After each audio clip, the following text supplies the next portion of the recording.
کچھ رسومات ہمارے ہاں بہت رواج پا گئی ہیں.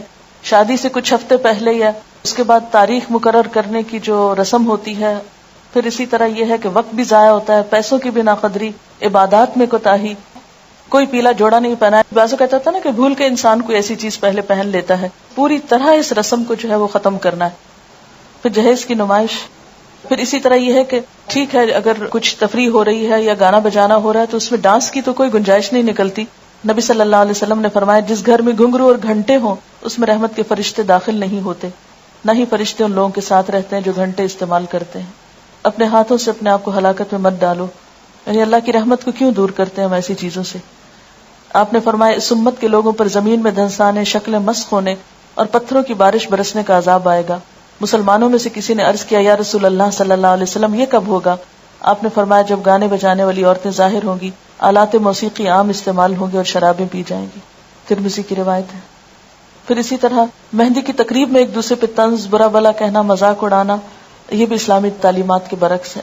پھر اسی طرح مہندی کے موقع پر کھانوں کا اہتمام جو ہے اور اس میں خصوصی ڈیکوریشن یلو کلر میں، یہ تو درست نہیں لیکن مہندی لگانا درست ہے. پھر اسی طرح یہ ہے کہ کھانوں میں بہت زیادہ اسراف ہوتا ہے.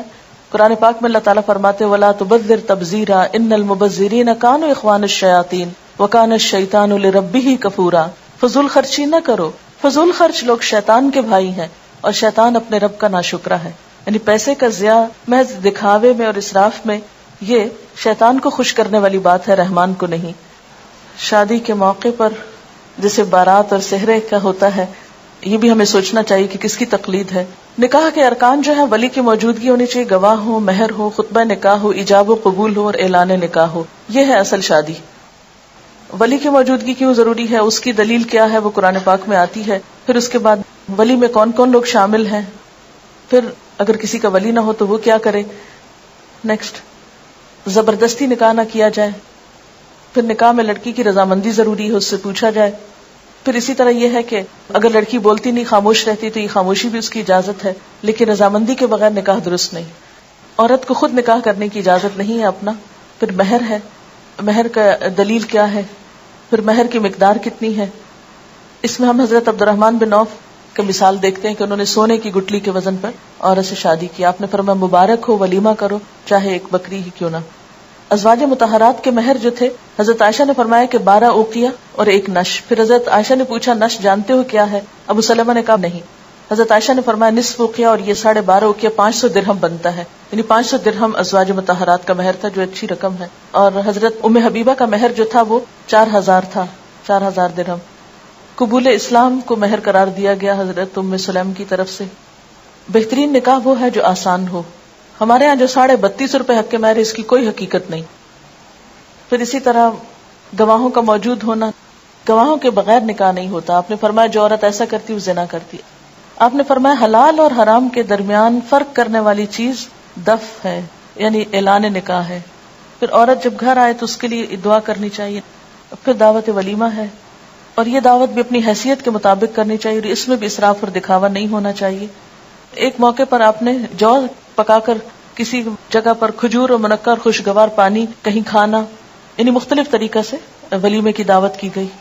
آپ نے فرمایا ولیمے کا کھانا برا کھانا، وہ کھانا برا ہے جس میں خوشحال اور دولت مند لوگوں کو بلایا جائے اور فقراء کو چھوڑ دیا جائے. یہ ہمارے ہاں عام طور پر شادی کا جو خرچہ ہوتا ہے اس کی تھوڑی سی، مثلا 8 لاکھ روپے 5 لاکھ روپے جو لوگ خرچ کرتے ہیں ایک عام شادی پر، اور اس کے مقابلے میں آپ دیکھیں کہ اللہ تعالیٰ کیا فرماتے ہیں، جو لوگ محض اپنا مال لوگوں کو دکھانے کے لیے خرچ کرتے ہیں اور در حقیقت نہ اللہ پر ایمان رکھتے ہیں نہ روز آخرت پر. سچ یہ ہے کہ شیطان جس کا رفیق ہوا اسے بہت ہی بری رفاقت میسر آئی. یعنی دکھاوے کے لیے اتنی رقمیں اڑانا جو ہے یہ سراسر غیر اسلامی ہے. کہ شادی ہونے سے پہلے یا شادی کے دن یا شادی کے بعد کوئی نہ کوئی بہانہ ڈھونڈ لیا جاتا ناراض ہونے کا، یا کوئی بہانہ ڈھونڈ لیا جاتا ہے ایک دوسرے کو ستانے کا یا پریشان کرنے کا. اصل حقیقی خوشی اور سکون اور راحت اور آرام کس میں ہے؟ مال و دولت کے دکھاوے یا اسراف اور لباس اور ان چیزوں میں نہیں ہے. اصل خوشی یہ ہے کہ انسانیت کا احترام ہو، ایک دوسرے کی عزت کی جائے، ایک دوسرے کو اس کا مقام دیا جائے، ایک دوسرے کی قدر پہچانی جائے. شادی کے بعد یہ ہے کہ دونوں کا تعلق کیا ہے. ہن لباس لکم وانتم لباس لہن، وہ تمہارا لباس ہے، تم ان کا لباس ہو. اس سلسلے میں جو خاص نصیحت میں نے مریم کو رخصتی کے وقت کی وہ کیا تھی کہ مریم تم ایک نئے گھر میں جا رہی ہو، لیکن یاد رکھنا یہ عارضی گھر ہے، اس سے آگے ایک پائیدار گھر تمہارا انتظار کر رہا ہے. اس زندگی کی خوشیوں میں اور اس زندگی کے سکون میں جا کر تم اپنی آخرت کو نہیں بھولنا. میں تمہیں اس موقع پر بھی یہی نصیحت کروں گی کہ وہاں جا کر بھی آخرت کے گھر کی تیاری جاری رکھنی ہے. اور اس میں سب سے پہلے یہ کہ آخرت کی تیاری حقوق العباد کو ادا کر کے ہوتی ہے. عبادات تو اپنی جگہ،